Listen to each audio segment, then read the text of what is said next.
What's up, all good? How you feeling for me?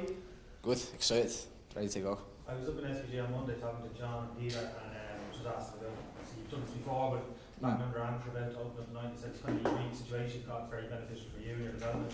How do you find it? Do you agree with that? Like it's kind of very special in a way? Yeah, no, it is, yeah. They call me Nate the Grey for a reason, so I think everything I have to do is extraordinary or is great. So, as I said, it's a great experience. I mean, this is where everybody wants to be. They want to be on these big stages, in these big arenas, and I'm doing it as an amateur, so when I do take the jump to go pro, I'll be well used to it.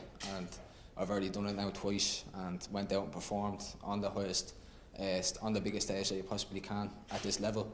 So yeah, I'm ready to do it again on Saturday night and put on another great performance. Very young, but are you happy to stay an amateur for a while? Are there any time frame for switching to pro? I don't know. I'm getting itchy, so I'm getting itchy. They had me trying on the 4-ounce gloves there earlier this week, and I was itching. So I don't know. It's not up to me at the end of the day. It's up to the boss. It's up to John, and it's up to Dave. And yeah, I'll give them a shout. And after this one, we'll see. I'm fighting grown men anyway, so this guy's at 36 or something. So I may as well just hop in the 4-ounce gloves. I was just going to ask, have you come across Paul at all? Like the amateur before, like in that fight, he's contested. No, not much, to be honest. Like I don't really watch. I've never watched him before. I just watched a few of his fights coming up to this, and yeah, bang average, just the same that you see every other card. Seeing him today, and he looks small, so 36-year-old boy. That's what I see. Not many amateurs have had the high-profile spots that you've had, and the multitude of them. What are some of the aspects that you look at before assessing whether you're going to go pro or not? For me, I think like it's more like I think skill-wise, I'm as good as a lot of professional flyweights, like 100%. I believe that, like in my training and in competition level, everything. Like I feel like I'm getting better, and skill-wise, I don't think it's a big issue. Like I think I think it's more physically.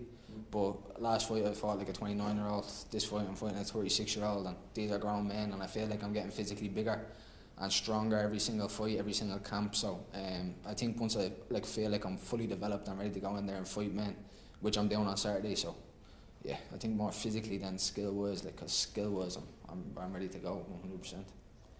So I've been there. I think from the first time you were fighting on this promotion, and then.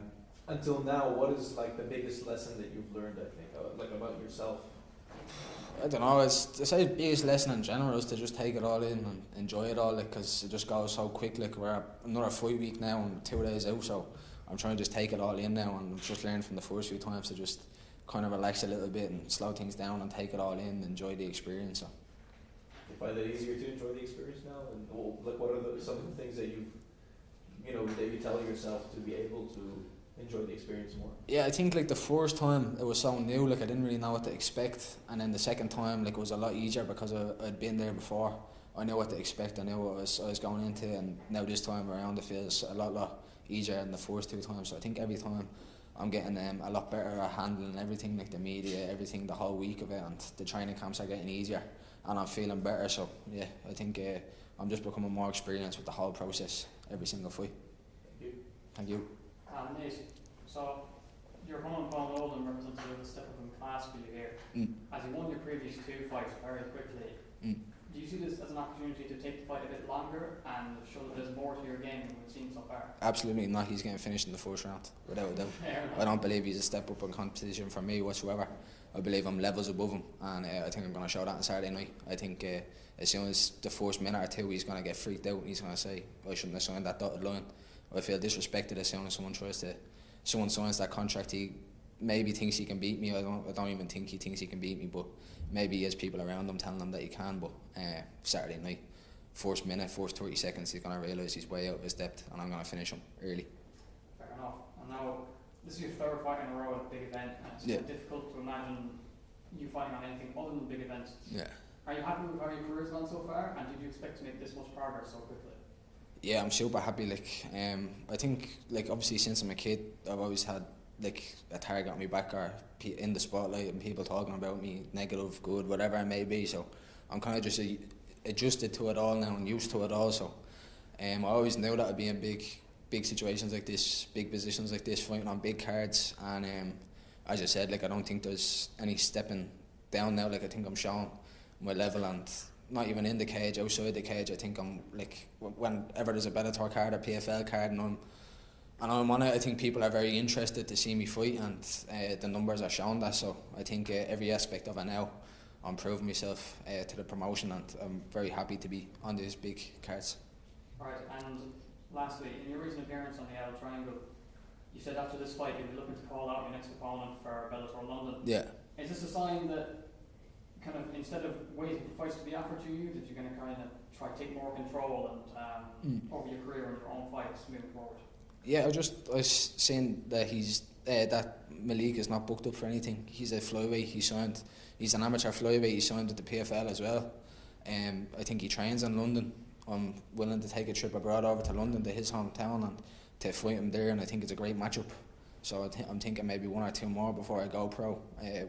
What's a better fight to send me out? What's a better name to get a win over other than him? So yeah, it's just, I think it makes sense. I think it's a great fight, so I just want to campaign for it. And yeah, I want a quick turnaround after this as well, and September in London would be nice. Or if they want to send me to America, if there's anybody here, they can send me over there as well, and I wouldn't mind a nice trip to Chicago or San Diego or something like that. So. Right, so you're kind of thinking in the range of beginning of next year to go pro, is it? Yeah, I say so. Yeah, probably begin the 2025. I say I probably have one or two more left at amateur, or yeah, we'll see what happens. Like I'm kind of just saying things now, but I don't even know what I'm saying, to be honest, because John's going to hit me a slap if I say one or two more. John could say 5 more, and then I'll be coming in next time saying I have 5 more fights left. Sorry, but yeah, no, it's literally how long is a piece of string, because whatever the boss man tells me is what I'm going to do. So. Right, thank you. Thank you. A quick one. You're with the PFL, obviously fighting as an amateur. It's a complete league situation. Are you tied solely into a deal where you can only fight for them, or do you have the option to go and fight, let's say, a regional title or an IMAFs or something like that? Do you have the option to freedom to do that, or is it just? I'm not 100% sure what it entails, but I think if I was to want to do an IMAFs or something like that, that I'd be able to get the permission. If I was to ask, like I said, the guys would be able to give me the permission to do that, obviously, for my development. That's like when I was talking with the PFL and Bellator and all the guys, like the most important thing for them, as well as me and like my team, was for me developing as a fighter. So that's what they're most focused on. And I think if I was to bring them an opportunity that makes sense with their timeline of what they want me to do, then I think they'd be happy to let me in. Nate, what does it mean to you to be fighting, at this level and represent your country at such a young age? It means everything to me. Like I've competed in kickboxing. First time I went away and competed in the World Championships in kickboxing, I was 10 years of age, and I wrapped that tricolour around me with so much pride. It means literally everything to me to be able to represent my country on the biggest stages, on the highest level, and I can't wait to do it again in the Tree Arena in front of my friends and family and all of the Irish fans. And yeah, it means everything to me. Like, it's just, you can't even think of words to explain it. It's just so much pride to be walking out into that Tree Arena with the tricolour wrapped around you and going out and performing in front of your people. It's such an amazing feeling. And have you any advice for any young fighters looking to do the same? Just work hard. It's literally, there's no secret ingredients, no recipe, nothing else other than hard work. Like I know people see me on Instagram and talking this and doing this, but like literally every single day, twice a day, I'm in the gym. Like, I don't stop. Like, I'm constantly in the gym, and it's been like that since I'm a kid. Like, my entire life has just been martial arts. So I think people think that it's a coincidence that you wake up one day and then you get here, but it's not. No matter how many followers you have, no matter what you're doing, it's all about hard work. And I've put in the hard work over the years, and now I'm reaping the rewards of it. Like, it's been literally 15 years since I'm 4 years of age, and it's only since last December that I'm seeing like big rewards for it. So yeah, it's gonna be a long journey, but once you stick the head down and work hard, you can get there 100%. Thank you. All good.